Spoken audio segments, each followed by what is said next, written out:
la conferencia o el taller que se va a dar para los padres de familia. Esto lo está organizando Educación Cristiana y tiene que ver con la crianza. Cuando yo veo la manera en que nos criaron a nosotros, los que tenemos esta edad, con los que hay actualmente, con la generación que se está levantando, obviamente hay un gran cambio. Han cambiado mucho la dinámica disciplinaria. Por eso creo que una charla como esta nos va a ayudar mucho, porque usted tiene hijos pequeños en la familia, hijos o nietos, esto nos va a ayudar. Así que les invitamos para esta conferencia. Ahora les pido que abran la Biblia en el Evangelio de Mateo, capítulo número 6. Mateo, capítulo número 6. Y quiero hablar esta mañana acerca de la ansiedad, de cómo ser libre de la ansiedad. Y cuando hablamos de ansiedad, tenemos palabras sinónimas: estrés, congoja, tensión, nerviosismo, preocupación. Y ahora vamos a ver otras que aparecen en el pasaje. Jesús es quien habla acerca de este tema de la ansiedad y nos da respuesta de cómo nosotros podemos ser libres de la ansiedad. Y de eso quiero que enfaticemos en esta mañana. De algo que yo estoy completamente seguro son con los principios que Jesús menciona en este pasaje. En este pasaje de Mateo 6, del 25 al 34, Jesús va a hablar acerca de unos principios, de unos valores que usted y yo debemos de destacar, que a la vez se vienen desarrollando desde el capítulo número 5, 6 y 7. Estos 3 capítulos se conocen como el Sermón del Monte. Imaginémonos algo así como esto: Jesús sube a una loma, se sienta, no predicó parado, no predicó de pie, sino que está sentado. Los discípulos están frente a él y detrás de los discípulos hay una gran multitud. Jesús se dirige a sus discípulos y uno deduce que a la vez ellos se dirigen a la multitud o explican lo que Jesús les está enseñando a ellos para que lo compartan con la multitud. Pero yo quiero que nos imaginemos a Jesús sentado ahí en una loma. Ese hecho de estar sentado, por un lado, es de un maestro que tiene autoridad, pero lo que yo creo que también debemos destacar es la postura física. Jesús está tranquilo, Jesús está sentado, sereno, habla con firmeza y con unas palabras que si hubiéramos tenido la oportunidad de escucharlo, escucharíamos un tono agradable en su voz, en su manera de expresarse, porque Jesús es el maestro de maestros y predicador de predicadores. Entonces él comienza a hablar de un tema central. 3 aspectos quiero yo destacar que Jesús va a mencionar en estos 3 capítulos. En primer lugar, él va a hablar del reino de Dios. Y cuando hablamos del reino de Dios, nos referimos al gobierno de Dios. Hay reinos a través de la historia que se han caracterizado por estar constantemente en guerras, en violencia, en revoluciones, en grupos de personas que se alzaron en armas. Y hubo reyes, se habla de Carlos V, que duró su reinado muchas décadas y todos sus años estuvo peleando. Y al final se cansó de tanto pelear que abdicó y le entregó el reinado a su hijo. Ya estaba cansado y fue y se reclutó en un monasterio. Tantas guerras, hay reinos que se han caracterizado por la violencia, por la agresividad, por el temor, pero el reino de Dios no es así. El reino de Dios, Jesús lo menciona acá, es un reino de paz. Paz con Dios, paz con uno mismo y paz con las personas.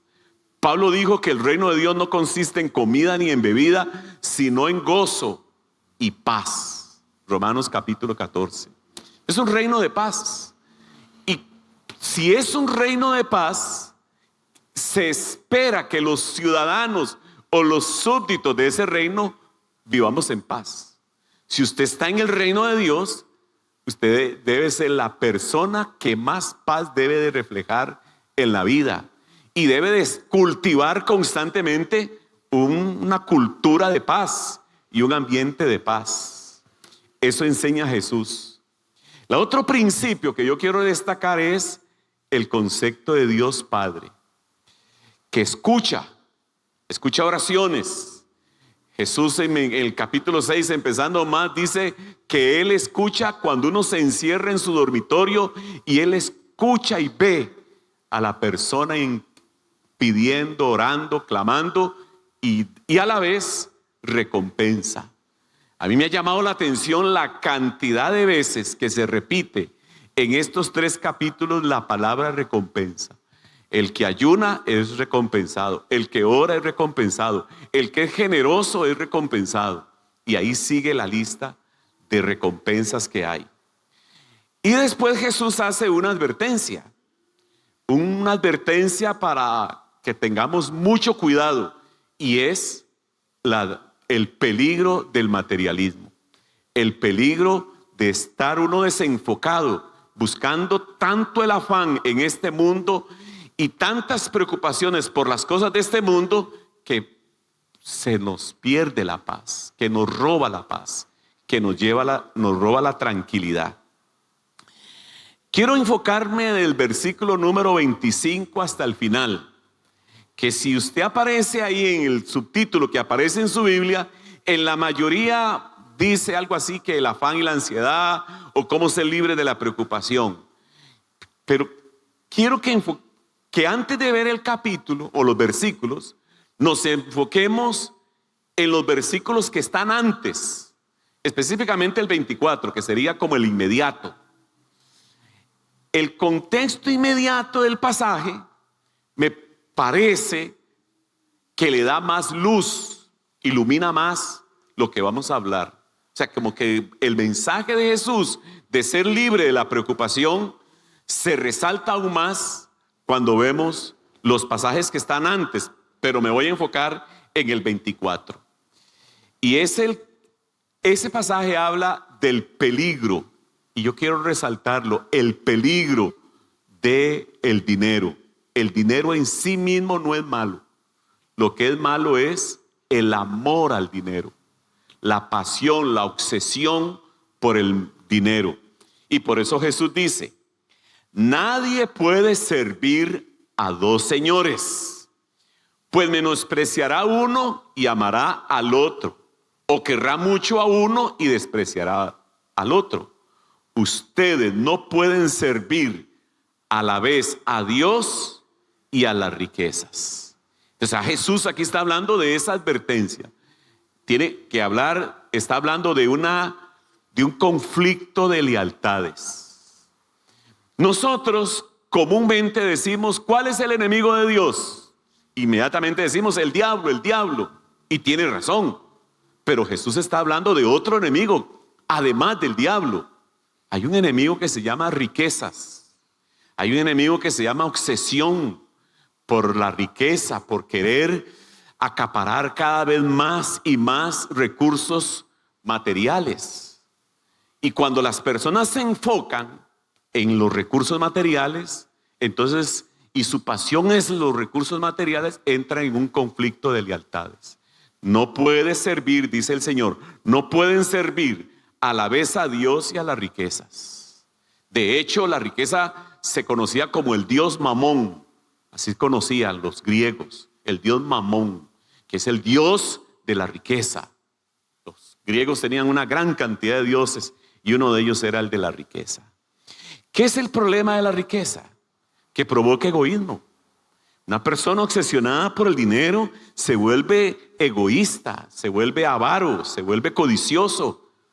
Y tal es la codicia que lo lleva muchas veces a ser una persona que no le interesa el bienestar de los demás. Lo opuesto a la avaricia es generosidad. Lo opuesto a la avaricia es ser dadivoso. Lo opuesto a la avaricia es ser una persona que comparte con los demás. Pero cuando alguien está obsesionado por el materialismo, todo lo quiere acaparar para sí mismo. Y entra en la codicia, entra en la avaricia. La Biblia dice que avaricia es idolatría. Y en la Biblia, todas las personas que mencionan que fueron avaros y codiciosos, terminaron mal.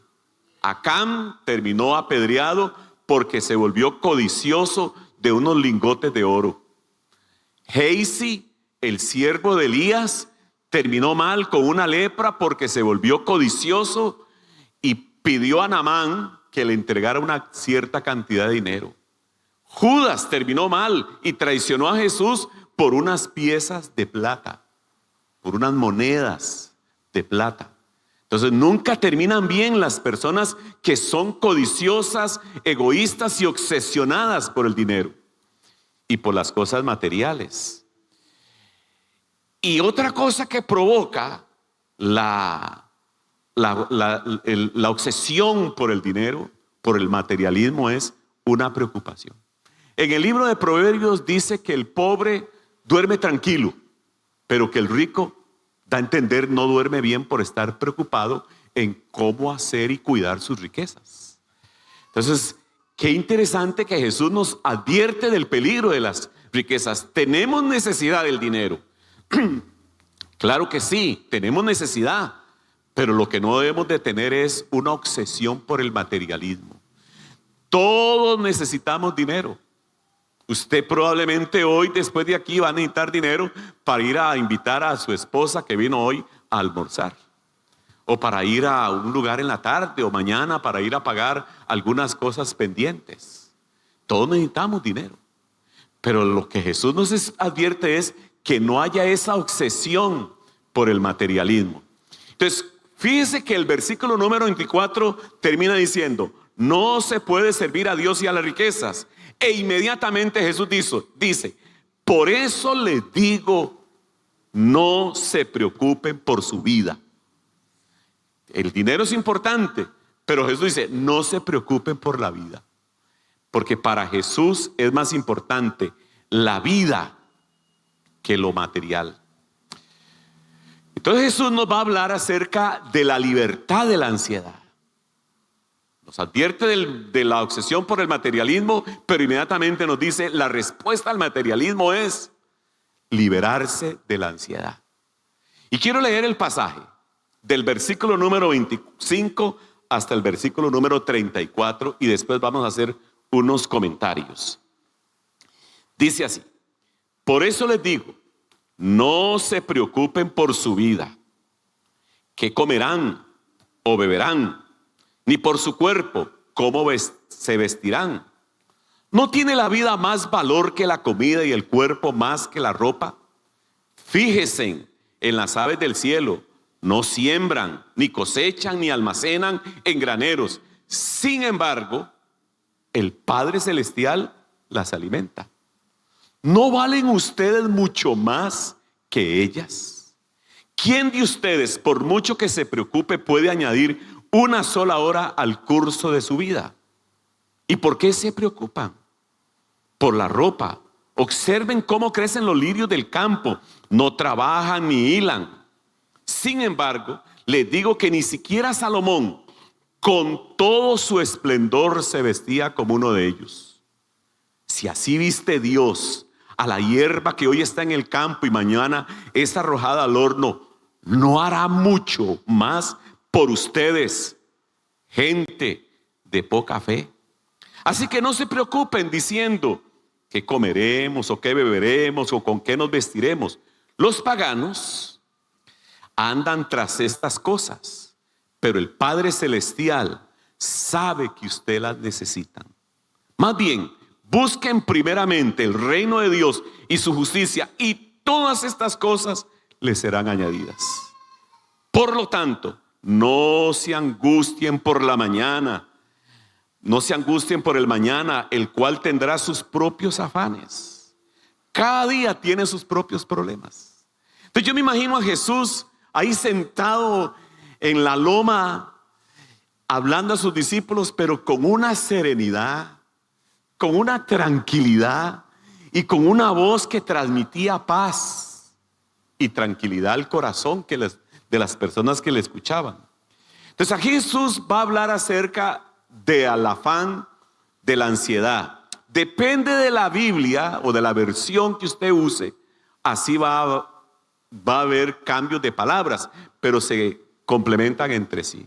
En unas Biblias dice no os afanéis, en otras dice no se preocupen y en otra dice no os preocupéis. Bueno, casi que es lo mismo. Entonces, afán y ansiedad, dos palabritas que cuando se unen e invaden nuestras emociones, nuestra mente, causan estrés, ansiedad, tensión. Afán es el deseo excesivo. Y quiero resaltar aquí la palabra excesivo. Todos tenemos deseos de superarnos en la vida. Tenemos planes futuros, pero debemos planearlo sin afán, sin ser excesivos en unas congojas que nos causan tensión. Y la palabra ansiedad significa preocupación, pero hay que agregar la palabra excesiva. Yo puedo estar preocupado y digo, mira, yo mañana tengo una reunión a las 8 de la mañana. Estoy preocupado por eso, pero no excesivamente. Simplemente lo reconozco como una realidad. Mañana una reunión a las 8, yo sé que me va a ir bien. No hay una preocupación excesiva. Todo tiene que ver con un pensamiento que empieza con negatividad, con incredulidad y con una obsesión y a la vez con una tensión que me lleva al punto de tener miedo. Uy, mañana tengo una reunión y estoy ansioso. ¿Qué me irán a decir? ¿Y qué? No, pero ese es el aspecto que Jesús está resaltando aquí. Si usted observa bien el pasaje, el Señor Jesús, que habla de la ansiedad, destaca varias cosas. Lo primero que quiero resaltar es que para Jesús, preocuparse excesivamente es un absurdo. El absurdo de la preocupación. Y todos los que estamos aquí nos preocupamos por diferentes razones. En el caso de Jesús, que está hablando aquí, va a hablar acerca de la comida, de la bebida y de la vestimenta. Y puede ser que usted diga, bueno, yo no estoy preocupado por la comida, no estoy preocupado por la vestimenta, pero hay otras cosas que sí nos preocupan. Nos preocupan a veces las situaciones familiares, las relaciones conyugales, las relaciones con los hijos, la situación económica, el proyecto que queremos realizar. Nos afectan muchas cosas. La audiencia que tendremos, que nos hemos quedado sin trabajo. Entonces nos preocupan todo eso. Jesús está hablando de comida y bebida y vestimenta, pero hay que aplicarlo a otras áreas de la vida. Al final sigue siendo lo mismo. No se preocupen, no se llenen de ansiedad. ¿Por qué la preocupación es absurdo? 3 cosas quiero resaltar. En primer lugar, porque la preocupación desmedida hace que yo pierda energía. Y yo me pongo como ejemplo. Cuando yo he estado preocupado desmedidamente y excesivamente, me acuesto a dormir, qué sé yo, me acuesto a las 10 de la noche y a la 1:30 me estoy despertando. Pero así de una manera sorpresiva. Y ya comienzo a darle vueltas en la cama. El pensamiento de la preocupación comienza a rodar y a rodar y a rodar en mi mente. Y ya no duermo. Y me levanto, ando para allá, ando para acá. Trato de orar, trato de leer la Biblia, pero sigue ese pensamiento negativo de preocupación. Y al final gasté energía que pude haber recuperado con un buen sueño. Por eso es que Jesús dice, es absurdo preocuparse. Habrán otros que no comen y hay otros que en su ansiedad comen desmedidamente. Habrán otros que se comen las uñas, habrá otros que se les cae el pelo.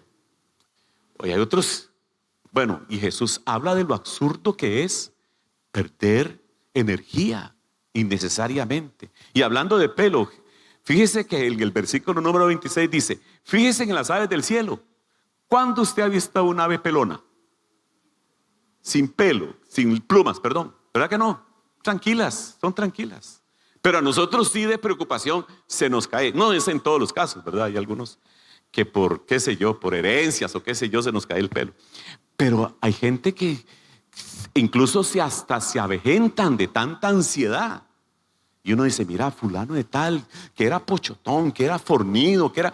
Y mire, lo veo todo cabizbajo, lo veo todo débil. Las preocupaciones lo están desgastando. Y entonces hay un desgaste innecesario de energía. Pero hay algo que quiero resaltar en esta mañana. Y es este tercer aspecto. Es absurdo preocuparse porque la preocupación refleja falta de fe. Para Jesús la preocupación es el reflejo de una falta de fe. Y eso a mí me ha calado profundamente. Por ejemplo, ¿por qué Jesús reprende a sus discípulos cuando estaban en medio del mar, en medio de la barquilla, en medio de una tormenta? ¿Por qué? Por la falta de fe. ¿Por qué reprende a Pedro cuando se está hundiendo después de haber caminado sobre las aguas? ¿Por qué? Lo reprendió por falta de fe. Y les dijo, hombres de poca fe. Si el mejor antídoto para la preocupación es la fe. La fe significa confianza en Dios. Y alguien que confía en Dios no puede tener ansiedad. Y si alguien tiene ansiedad es porque no tiene fe. No ha confiado en Dios. Y es momentos en que uno tiene que preguntarse, bueno, ¿por qué estoy preocupado? Si tengo un Dios maravilloso, un Dios bueno, un Dios fiel, un Dios que me ama incondicionalmente. Sin embargo, hermanos, cuando la fe se ha debilitado, entonces tenemos problemas de ansiedad. Y para Jesús esto es muy importante. Vea el versículo que dice, fíjese lo que está diciendo Jesús para reafirmar lo que yo estoy diciendo. Verso 30.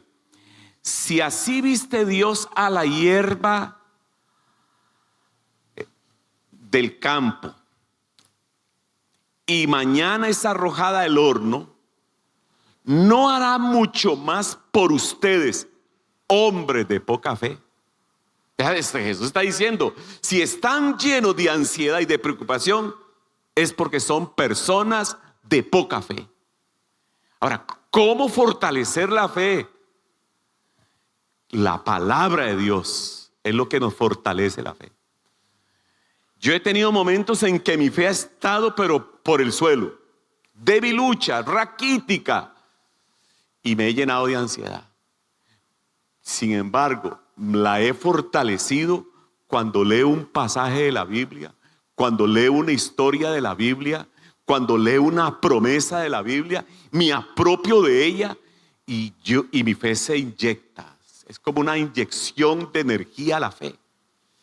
Si usted quiere tener fe, una fe creciente, vigorosa, saludable, tiene que, y lo quiero resaltar, tiene que leer y memorizar y meditar la palabra de Dios. La fe viene por el oír y el oír de la palabra de Dios. Ahora, note una cosa interesante en el pasaje que acabo de leer, en el 30. Dice, ¿no hará mucho más por ustedes, gente de poca fe? Veamos la primera parte de esta pregunta.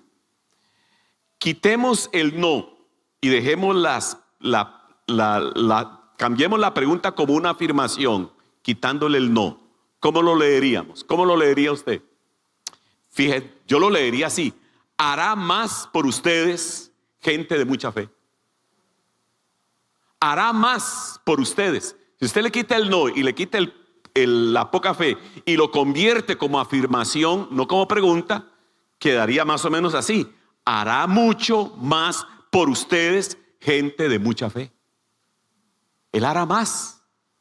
Por eso aquí este pasaje está hablando de la comida, de la bebida y de la vestimenta. Pero cuando yo veo aquí que dice hará mucho más, entonces me da a entender el pasaje que lo puedo aplicar a muchos aspectos de la vida. Por ejemplo, usted ha resuelto el tema del techo de su casa y la vestimenta, y tiene varias camisas y varios vestidos ahí en la casa. No tiene problemas. Ya tiene usted la alacena llena, no tiene, pero hará mucho más. Creo que me da a entender, si usted es un trabajador y está, qué sé yo, teniendo un emprendimiento y necesita algunas cosas, materia prima para darle auge a su emprendimiento, creo que aplica aquí la frase, hará mucho más.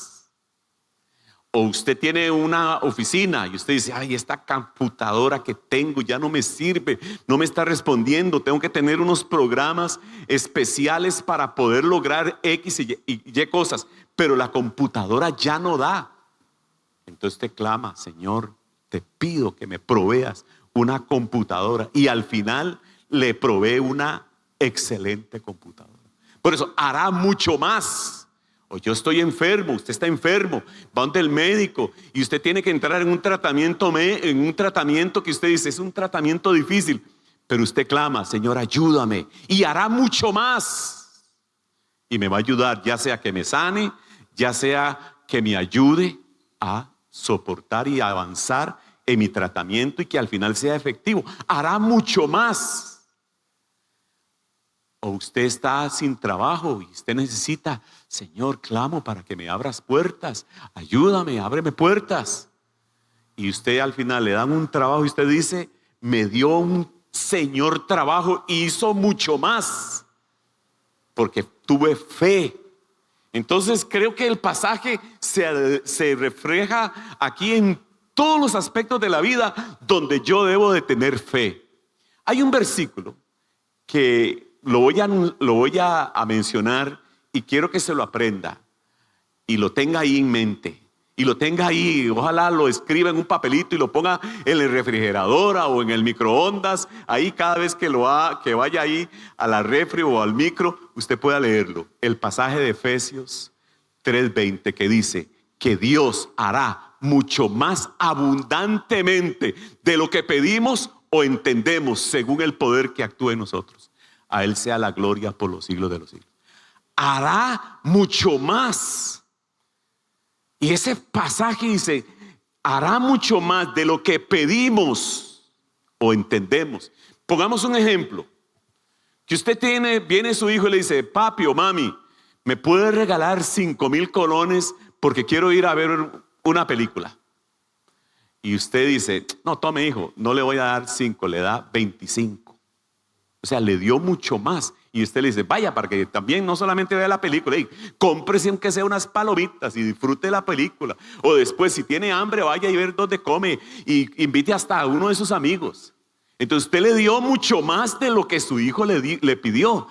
Imagínese, yo he hecho eso con mis hijos. Y soy un padre imperfecto, ilimitado. ¿Cuánto más mi Padre Celestial dará abundantemente? Y dará más abundantemente de lo que pedimos o entendemos. ¿Quién dijo? Es una pregunta. Yo sé que usted me la va a responder. Ojalá que todas la respondan. ¿Quién dijo? Pedid y se os dará. Buscad y hallaréis. Porque todo aquel que pide recibe, y el que busca halla. ¿Quién dijo eso? No lo saben. ¿Quién lo dijo? ¿Quién lo dijo? No lo dije yo. Si lo hubiera dicho yo, usted no lo crea. Pero ¿quién lo dijo?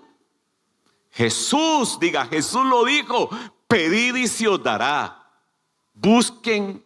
Es más, para que vea que Jesús lo dijo, busque Mateo 7:7. Ahí es fácil hasta recordar la cita. Estamos en el capítulo 6. Ahora pase la página y vea el 7.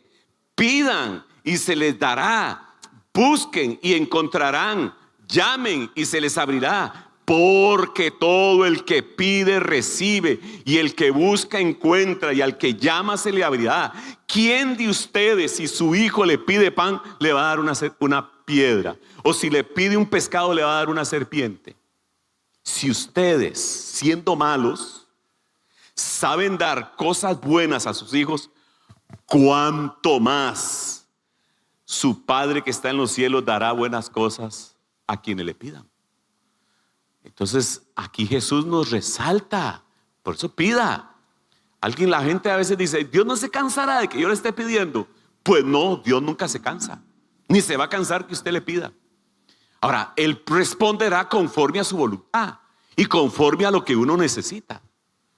Por ejemplo, a mí Dios nunca me va a dar una casa en la playa, nunca me la va a dar. Y si yo se la pido y paso orando y ayunando y se la pido, no me la va a dar. Porque es absurdo, Él sabe que yo no necesito eso. Pero sí me ha dado otras cosas que son importantes para mi vida, para mi familia, y Él me las va a dar. Ahora, eso es mi caso. Si usted le da la casa de playa, de paso me invita, ¿verdad? Pero en mi caso, estoy hablando de mi caso. Solo para darme a entender. Al final, Dios provee por fe. Jesús dice, la ansiedad y quien sufre de ansiedad y quien está preocupado desmedidamente es falta de fe. Y unido a eso, demuestra un desconocimiento de Dios. Fíjese lo que dice el versículo número 32. Los paganos andan tras estas cosas, pero el Padre Celestial sabe que ustedes las necesitan. Ahora, en el mundo de la época de Jesús y antes de Él, podríamos decir, el mundo lo dividían los judíos en dos partes. Los judíos, que era el pueblo de Dios, y los que no eran pueblo de Dios y desconocían quién era Dios.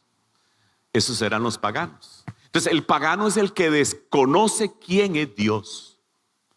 Y por eso Jesús dice, los paganos, o sea, los que no conocen a Dios, no tienen fe en Dios, no saben quién es el verdadero Dios, cuáles son sus cualidades, sus virtudes, buscan todas estas cosas. Pero nos da a entender que nosotros, que conocemos a Dios, no tenemos por qué estar ansiosos, preocupados desmedidamente, afanados desmedidamente, porque el Padre Celestial sabe que tenemos necesidad y tenemos un Padre. Un padre es como un niño, un joven. Cuando dice, mi papá tiene grandes recursos, él sabe y vive tranquilo porque sabe que si necesita tal cosa, el papá se la va a proveer. Que sabe que necesita pagar la mensualidad de su colegiatura porque papá se la va a dar. Él sabe. Entonces, nosotros debemos de vivir con una tranquilidad de tal manera que sepamos que Dios es proveedor. Israel, por eso conocía al verdadero Dios. Póngase usted a pensar en Israel. Salen de Egipto. Es un grupo de esclavos. Salen por el desierto. Están 40 años en el desierto. No pueden sembrar porque están en el desierto. No pueden tener ganados porque están en el desierto. Y la Biblia dice que todos los días Dios les proveía maná. Les proveía maná. Dice que 40 años sus zapatos sus sandalias no se desgastaron, ni su ropa tampoco se desgastó.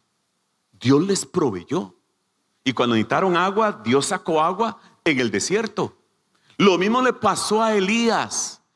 En una época donde había una gran sequía. Y cuando hay sequía, por consiguiente hay miseria, hay pobreza, no hay cultivo, los animales y el ganado se mueren. Y Dios le dice a Elías, váyase al arroyo de Kerib y yo voy a mandar cuervos que te lleven pan.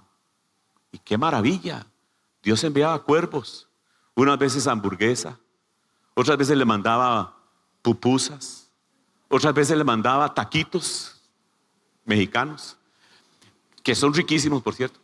O sea, al final Dios fue proveyendo. Y nunca le faltó a Elías, nunca le faltó a Elías durante esos años de sequía. Lo mismo hace Dios. Dios usa personas para proveer a nuestras necesidades. Yo recuerdo una vez, ya ves, cuando usted va a oír las cifras se va a dar cuenta que fueron hace muchos años. Terminamos el culto del domingo en la tarde, yo me paré en la puerta ahí y comencé a despedirme de la gente y saludar. En días atrás había conocido a un señor que se encargaba de arreglar refrigeradoras y lavadoras y lo conocí, llegó a la iglesia de visita. Cuando él pasó para despedirse, me da la mano. Bueno, Marvin, que Dios te bendiga. Bueno, yo le di la mano. Al ratito se devuelve, y cuando se devolvió, me dice, pastor, y me volvió a dar la mano. Y en la mano venía un billete de 1,000. Claro, usted dice ahora, un billetillo de 1,000. Bueno, no. Pero en ese momento, un billete de 1,000 para ilustrar sería como ahora que le den a uno 100,000 colones. Y yo recuerdo que al otro día no tenía nada que comer. No teníamos, y lo digo literalmente. Y esos 1,000 colones fue lo suficiente para comprar el diario de la semana. Dios provee. Dios provee. Normalmente yo me levanto en las mañanas, oro y te leo la Biblia. Me acuerdo de esta vez, ya que estoy contando ese testimonio. Me levanté, me hinqué en la sala, era temprano, y oigo que tocan la puerta así como muy fuerte. Y casi que me asusté y abrí la ventana para ver quién estaba tocando de una manera tan fuerte. Y vi por la ventana a una señora que da la vuelta y se sale corriendo. Y yo me dije a mí mismo, qué raro, porque la hermana, que yo la identifiqué, tocó así tan rápido y tan duro y se fue. Abrí la puerta como para irla a buscar y veo que había una canasta de víveres. Esa semana no teníamos que comer. Esos son los cuervos. Disculpe la comparación. Pero Dios usa personas para proveer. Al final Dios provee de una u otra manera, pero Dios provee. Y en la falta de fe demuestra un desconocimiento de quién es Dios. Él es mi Padre Celestial y sabe de las cosas que yo necesito. ¿Quién es Dios? ¿Quién es Dios? ¿Quién es Dios? Esa es la pregunta.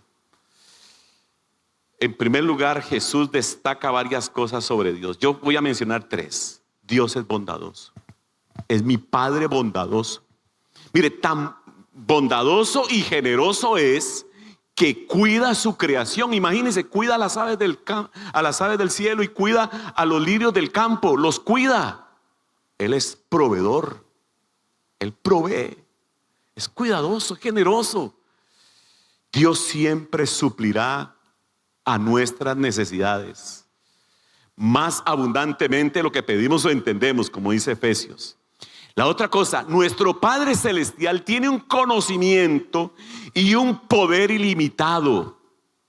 Mencioné a los israelitas que salieron de Egipto y que anduvieron por el desierto. ¿Cuántos israelitas salieron de la esclavitud? La Biblia habla de 2,5 millones de israelitas más extranjeros que se le unieron y salieron con ellos en el Éxodo. Y a todos Dios les proveyó. ¿Y por qué provee Dios? Porque tiene un poder ilimitado. Tiene unas reservas celestiales ilimitadas. Por eso Efesios dice que Él da más abundantemente de lo que pedimos o entendemos. Porque en Él hay abundancia. Hay abundancia. Y yo a veces he pensado que hay momentos en la vida en que uno pasa estrecheces y pasa, qué sé yo, perdimos el trabajo o no encontramos trabajo. Y yo creo que Dios permite eso para darnos cuenta que nuestra provisión no viene de nosotros mismos, sino de Él. Él provee. Él provee. Y he visto, no es que Dios no abra puertas laborales.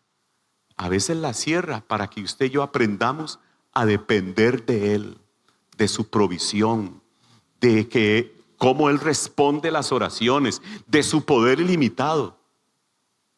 De su poder ilimitado. Y yo me he dado cuenta, hermanos, que en la vida Dios quiere que aprendamos a depender de Él y no de nuestra capacidad, ni de nuestros recursos, ni de nuestros títulos o de nuestra profesión o de nuestras habilidades, qué sé yo, de un oficio. Que aprendamos de Él. Lo que al final Dios lo que quiere es que vivamos vidas tranquilas, libres de ansiedad, libres de estrés, libres de preocupaciones que nos causan desajustes emocionales y espirituales. El Dios que tenemos es un Padre sensible. Y es interesante que en este pasaje, el 5, 6 y 7 de Mateo, Jesús habla de Dios y habla de Dios como Padre.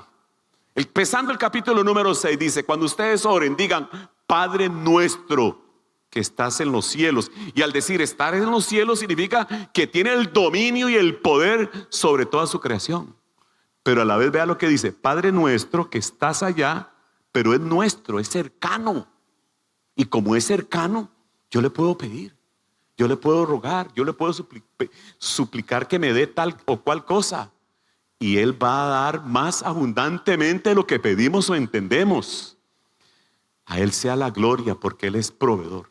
Si usted está pasando por alguna estrechez en algún aspecto, tal vez usted en su negocio, en su trabajo, en su profesión, está pasando ahí con ansiedad y necesita algo, descanse en el Señor y crea que Él proveerá.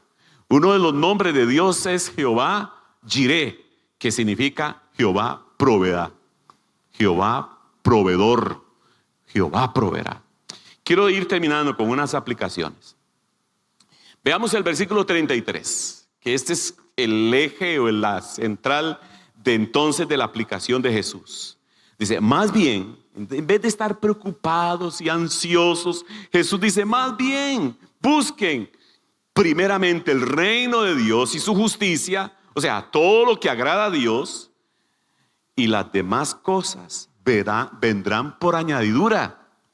O sea, el problema de muchos de nosotros es que buscamos añadiduras, nos accionamos por las añadiduras, nos preocupamos por las añadiduras y se nos olvida buscarlo a Él. Si lo tengo a Él, lo tengo todo. Y si no lo tengo a Él, me falta todo. El Señor es mi pastor, nada me faltará. Por eso mi aplicación es esta: renueva la fe. Renueva diariamente la fe por medio del conocimiento de Dios que nos da su palabra. Renueva la fe. Renueva la fe. Dios proveerá. Dios proveerá. Él abrirá manantial en el desierto, dijo el profeta. Él proveerá más abundantemente.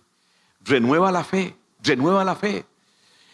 Y ese renovar la fe también es con la palabra de Dios. Y quiero resaltar aquí la adoración. Tenemos que adorar a Dios, porque la adoración tiene un aspecto espiritual y un aspecto de fe. Porque lo veo de esta forma: usted se enfoca en el problema y tiene la mirada en el problema, y el problema se ha vuelto muy grande y lo magnifica. Pero la adoración, ¿qué hace la adoración? Nos hace poner la mirada en la grandeza de nuestro Dios. Lo alabamos por lo que Él es. Lo exaltamos por sus obras maravillosas, y entonces nos damos cuenta que el Dios que tenemos es ilimitadamente grande y aquel problema es una miniatura a la par de Él. Nos enfocamos en Él. Nos enfocamos en Él. Adore a Dios. Intégrese a un grupo pequeño, porque en los grupos pequeños nos fortalecemos en fe, nos animamos.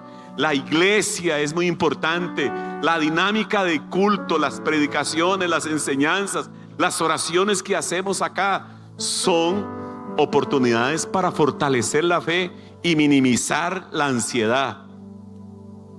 Y ajuste las prioridades. Ajuste las prioridades.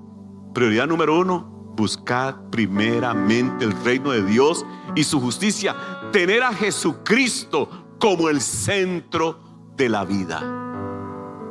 Y termino ahora sí. Bueno, termino con 2 cositas antes de este. Encontré anoche un pasaje que se encuentra en el Salmo 55, 22. Salmo 55, 22. Por favor, busque ese pasaje. Búsquelo, y si lo tiene en la computadora, en el celular, búsquelo en el celular, pero apunte por ahí en algún lugar. Salmo 55, 22. Qué es hermoso este versículo que aparece aquí. Versículo 22 dice: encomienda al Señor tus afanes. Vea qué sensibilidad y qué empatía la de Dios encomienda al Señor tus afanes. ¿Qué quiere decir? Venga al Señor y diga: Señor, estoy preocupado por mi situación matrimonial, estoy preocupado por mi situación con mis hijos, esta situación me tiene tenso, esta situación económica me tiene perturbado. Encomienda a Él sus afanes y Él te sostendrá. No permitirá que el justo caiga y quede abatido para siempre. Qué pasaje más bonito. Ahora el último con el que termino, que dice, léalo, aquí está en la pantalla, léalo conmigo en esta traducción: no se preocupen por nada. Y quiero destacar, preocuparse, no, esto que dice aquí, no se preocupen. Ni Jesús, cuando dice no os preocupéis, no es una opción, no es un consejo, no es una alternativa, es un mandamiento. Es un mandamiento. No se preocupe. O sea, si usted o yo nos preocupamos, estamos desobedeciendo a Dios y estamos demostrando que desconfiamos de Él, y estamos demostrando que tenemos un desconocimiento de quién es Él. Por eso es que es un mandamiento. Es un mandamiento. Y por eso dice: no se preocupen por nada. Más bien, entonces cambiemos la preocupación por oración y ruego. Presentemos las peticiones a Dios, o como dice el salmista, encomienda tus afanes al Señor y Él te va a sostener. Denle gracias. Y la paz de Dios, la paz de su reino, como mencioné al principio, la paz del reino que sobrepasa todo entendimiento, cuidará sus corazones y sus pensamientos en Cristo Jesús. Si esta mañana usted está preocupado desmedidamente y está ansioso, póngase de pie y permítame orar y entregue eso al Señor. Entregue tu ansiedad y tu preocupación. Él tiene cuidado de usted. Él tiene cuidado. Permítame orar. Señor, me identifico con mis hermanos en sus preocupaciones. Yo no conozco específicamente la preocupación de tu hijo, de tu hija, pero tu palabra nos dice aquí que encomendemos a ti los afanes y tú nos vas a sostener. Señor, te entregamos esta ansiedad que nos está perturbando. Dígale al Señor específicamente tu ansiedad. Te entregamos esta ansiedad.